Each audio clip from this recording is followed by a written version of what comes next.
చరిత్ర అంటే ఏంటో తెలియజేసింది చారిత్రక నాటకాలు.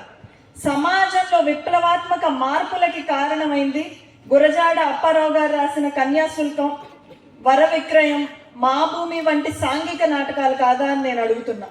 నాటకం అంటే కేవలం వినోదమే కాదు, నాటకం అంటే మన సంస్కృతి, సాంప్రదాయాలు, భాష, సమాజంలో మార్పుకి కారణమయ్యే ఒక కోణం అని తెలియజేసింది తెలుగు నాటకం. ఈ దేశం మొత్తానికి చాటి చెప్పగలిగింది కూడా మన తెలుగు నాటకమే అని మనం గర్వంగా ఫీల్ అవ్వాలి. ఎందరో పద్మశ్రీలని మన రాష్ట్రానికి ఇచ్చింది కూడా తెలుగు నాటకమే. మనందరికీ తెలిసిన వ్యక్తులు ఒక మల్లాది గారు కానివ్వండి, తెనాలి రామకృష్ణ గారు కానివ్వండి, శ్రీశ్రీ గారు కానివ్వండి, ఇటువంటి వాళ్ళని ఈ దేశానికి అందించింది కూడా తెలుగు నాటకమే. వీరే కాకుండా ఎంతోమంది రచయితలు, ఇప్పుడు మనం కళ్ళారా చూసాం, ఎంతోమంది నటులు, గొప్ప గొప్ప కళాకారులు, కింద కూర్చొని వాయిస్తున్న సంగీత విద్వాంసులు, ఇటువంటి ఎంతోమంది కలిసి వాళ్ళకున్న అనుభవంతో, వాళ్ళకున్న కళతోటి ఈ నాటక రంగాన్ని బ్రతికిస్తూ వస్తున్నారండి. ఈరోజు సినిమాలు, డిజిటల్ మీడియాలు ఎంత వచ్చినా నాటక రంగానికి మాత్రం ప్రాధాన్యత తగ్గలేదు. ఎందుకంటే ఎన్ని సినిమాలు వచ్చినా, ఎంత డిజిటల్ మీడియా ఓటీటీలు వచ్చినా కూడా నాటక రంగానికి ఒక ప్రత్యేకత ఉంది. ఆ ప్రత్యేకత ఏంటంటే ప్రత్యక్ష అనుభూతి. ఇందాక ఇక్కడ మన కళ్ళెదురుగానే విడాకులు కావాలి అనే ఒక నాటకాన్ని మనం చూసాం. మన కళ్ళెదురే వీళ్ళు నాటకం చేస్తూనే బట్టలు మార్చుకోవడం కానివ్వండి, ఇక్కడ ఈ రూమ్ని ఎన్వైరన్మెంట్ మార్చడం కానివ్వండి, పగలు రాత్రి మధ్యాహ్నం సంవత్సరాలు మారిపోవడం అన్నీ మన కళ్ళెదురుగానే జరిగినాయి. ప్రత్యక్షంగా మనం అనుభవించగలిగాం ఇదంతా. ఇది సినిమాలో రాదండి. సినిమాల్లో ఇంత గొప్ప అనుభూతి మనకు రాదు. ఇందాక నాటక రంగం ప్రాధాన్యత తగ్గలేదు అనగానే మీలో చాలామంది ఆశ్చర్యంగా చూస్తున్నారు. ఎందుకు తగ్గలేదమ్మా, ఈ రోజుల్లో నాటకాలు ఎవరు చూస్తున్నారని. నేను మీ అందరికి ఒక చిన్న ఎగ్జాంపుల్ చెప్తా. సినిమాలు అందరం చూస్తున్నాం కదా, ఎంత అవుతున్నాయి? ఇప్పుడు ఒక చిన్న సినిమా తీయాలంటే కోట్లు ఖర్చు పెట్టి తీస్తున్నారు. సినిమాలకి కోట్లు ఖర్చు పెట్టినా కూడా ఆ సినిమా దాకా ప్రేక్షకులను రప్పించడానికి ఇంకొన్ని కోట్లు ఖర్చు పెట్టాల్సి వస్తుంది ప్రచారం పైన, అవునా కాదా? అలాంటిది అతి తక్కువ ఖర్చుతో చేసే నాటకాలకి ఇంతమంది ప్రజల ఆదరణ ఈ రోజుకి కలుగుతుంది అని అంటే అది నాటక రంగానికి ఉన్న ప్రాధాన్యత అని నేను తెలియజేస్తున్నాను. ఈ రోజు కూడా ఏ గ్రామీణ ప్రాంతంలో నాటకాలు వేసినా కూడా కొన్ని వందల మంది ప్రజలు నాటకాలు చూడడానికి వస్తున్నారంటే నాటకానికి ప్రాధాన్యత తగ్గలేదు. మన భాషలో చెప్పాలంటే నాటకం బ్రతికింది కానీ బట్ట కట్టలేదు.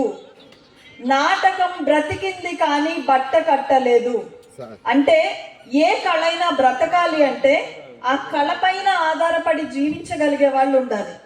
ఈ కళ పైన ఆధారపడి జీవించగలిగే వాళ్ళు లేనప్పటికీ, అంటే ఉదర పోషణకి ఈ కళ పెద్దగా ఉపయోగపడకపోయినా ఎంతోమంది కళాకారులు ఈ కళని నెక్స్ట్ తరానికి చేర్చాలి అని చెప్పి ఇదొక సేవగా మలుచుకొని ఈ నాటకాన్ని ఇంకా కొనసాగిస్తున్న కళాకారులందరికీ కూడా ఒక్కసారి మనం చప్పట్లు కొట్టాల్సిందే.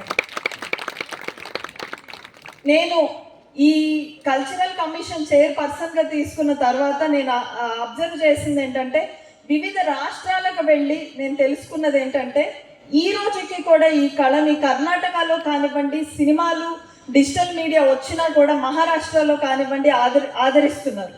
మన రాష్ట్రంలో కూడా ఆదరణ పెరగాలంటే నా సైడ్ నుంచి ఒక చిన్న నాటక రంగ పెద్దలకి, కళాకారులందరికీ ఒక చిన్న సజెషన్ ఏంటంటే, యక్షగాన నాటకం అనేది మన మూలాలు. ఆ మూలాలను మనం వదలకుండా ఈ నాటకాలకి కొంత అధునాతన కనుక చేర్చగలిగితే ఈ జనరేషన్ కూడా ఖచ్చితంగా మన నాటకాన్ని అతి దగ్గరగా తీసుకెళ్ళగలుగుతాం. ఈ నాటకానికి ఎంతో పేరు తీసుకురాగలుగుతాం. ఖచ్చితంగా ఈ నాటకాన్ని బ్రతికించగలుగుతాం అని నేను ఒక్కసారి దీనిపైన ఆలోచన చేయవలసిందిగా ప్రతి ఒక్కళ్ళని కోరుకుంటున్నాను. ఇంకపోతే గత 5 ఏళ్ళుగా నాటక రంగ నటులంటే రంగస్థలంలో ఉంటారు, కానీ గత 5 ఏళ్ళుగా మాత్రం రాజకీయ నాయకులే 5 ఏళ్ళుగా మనం టీవీల్లో నటుల్లో చూస్తున్నాం. కాబట్టి రాజకీయాల్లో కూడా నటులు కొంతమందిని మనం లాస్ట్ 5 ఇయర్స్లో చూసాం. ఇప్పుడు తెలుగు ప్రజలు వాళ్ళని కలుగులోకి పంపించారు. కళాకారులందరినీ మేము వెలుగులోకి తీసుకొని వస్తామని ఈ వేదిక ద్వారా మీ అందరికీ తెలియజేస్తున్నాం. ఎందుకంటే తెలుగుదేశం పార్టీని స్థాపించి ఈ రాష్ట్ర రాజకీయ ముఖ చిత్రాన్ని మార్చింది ఒక కళాకారుడు. ఆయనే నందమూరి తారక రామారావు గారు. ఈ రోజు రాష్ట్రాని కోసం పోరాడి ఈ రాష్ట్రాన్ని మళ్ళీ బాగు చేయాలని ముందుకొచ్చింది కూడా ఒక కళాకారుడే.